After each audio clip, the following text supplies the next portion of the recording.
The reality of learning to be a YouTuber is your life turns into filming B roll. Let me show you what I mean.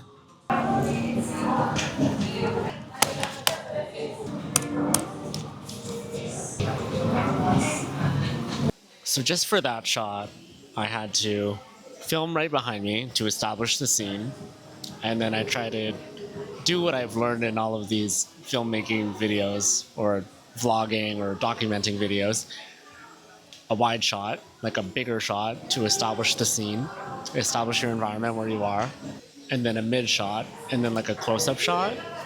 Basically, whether that's hands or me drinking coffee or like me opening up the laptop, just so then I could have 10 seconds of a story block to film me being at the laptop now, which is actually what I'm doing. Let me give you one more example. So I'm going to sweep up and I'm going to show you how I would record that. So instead of starting off with the establishing shot, I'll start off with like, I'm going to work in reverse.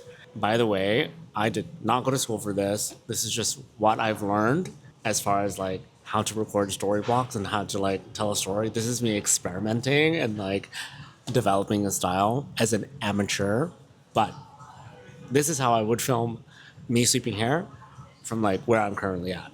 So we're working in reverse. I'm going to set down the camera because I think it'll be a really interesting shot for us to be lower. Okay. Let's go in for a closer shot. Perfect. Making sure that the composition now is like rule of thirds. As you can see, here's halfway, and this is like a third.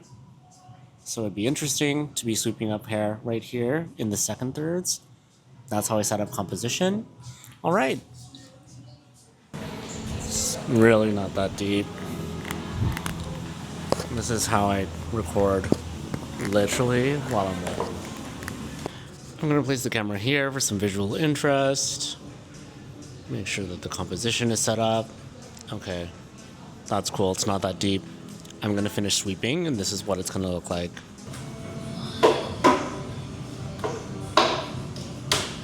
This is a lot of work for just like transition shots, and I didn't know that this is how much work it takes to document your life so that you can have B-roll for storytelling. This is stuff that they don't tell you, but this is what I have to do now throughout my day on top of like actually doing hair. And it's really interesting.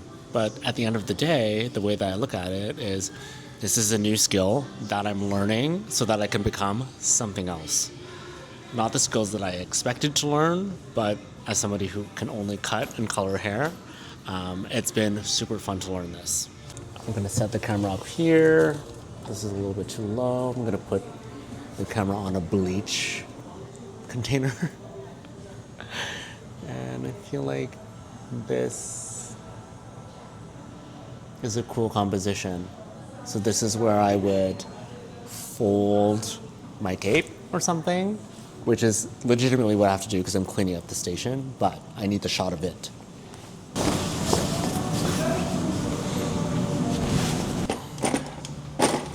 Okay, so now let's get some close-up shots of me cleaning my clippers because I have to do this anyway. So it's just gonna be my hands and the clippers.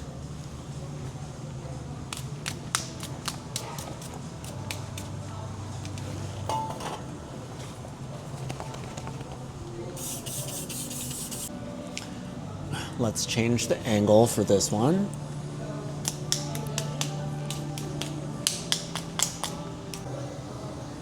So now I'm just changing up the places where the different shot positions, I guess. I'm gonna do this one from higher up, make sure that I'm in frame.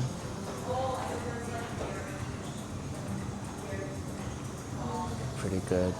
Happy with that composition. Let's do one of me putting away the color and stuff.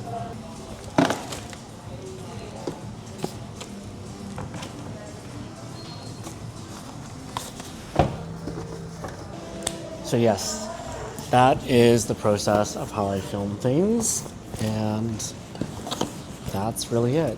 I just document my life, and then I put them in a sequence, boop, boop, boop, boop, like this. This is the part of the video where optionally you can put in music. I have tried it with music, I've tried it without music. If I wanted more of a documentary style filming, just real life raw moment, I wouldn't put any music. But if I wanted to put a voiceover with some music because I'm trying to romanticize my life, or I feel that it would fit the scene, then I'll put it to some music and then I'll do a voiceover. I can describe what's happening, I can say what's going on behind the scenes, or I can do a voiceover for this part.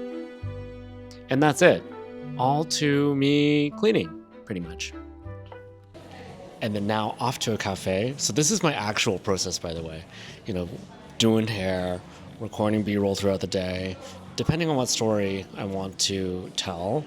And then the B-roll shot list just in general, just as like building blocks in between major scenes. On to the next one, which is now going to the cafe. And then the last leg of the day is pretty much this. I get on my laptop, pick a cafe.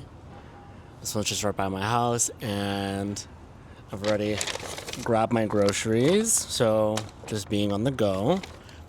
And then I'm going to take the time now to just write out all of my ideas and the things that I want to share and like the things that just need to be expressed. So my mind gets going during the middle of the day, and I just need to like unload everything down to externalized out of my brain. And then it's just nice to have it because then I can just compile things and like take little ideas and just kind of pair them together. I never really believed myself to be a writer. Compiling all of these ideas and taking the time to just write out how I feel, what I'm going through, what are my pain points, what I'm doing about it, has slowly started to develop a voice. So it's not like I came out of the gate thinking, all right, I'm going to be making anti-capitalist videos. It was more kind of like, oh, when I actually take the time to like write and express myself, what ends up happening is I talk about this mechanism that feels just suffocating to me. I hate being on the hamster wheel, and then that isn't enough of a story. So then the story becomes, what am I doing about it? So then my real life story is like problem solving the problems in my life, which is this feeling of being trapped. What can I do about it so that I don't feel trapped anymore? What is freedom? And then it enters into all of these philosophical questions, which are now the stories. And then the pain points are like, well, why am I like this? Okay, I'm like this because of my upbringing. This is how I've come to think this way. This is how I've come to be this way. And what can I challenge now? I can change my mind. I can learn new things. I can make new decisions. I can take patterns that have been running unconsciously in the background, and I can change them.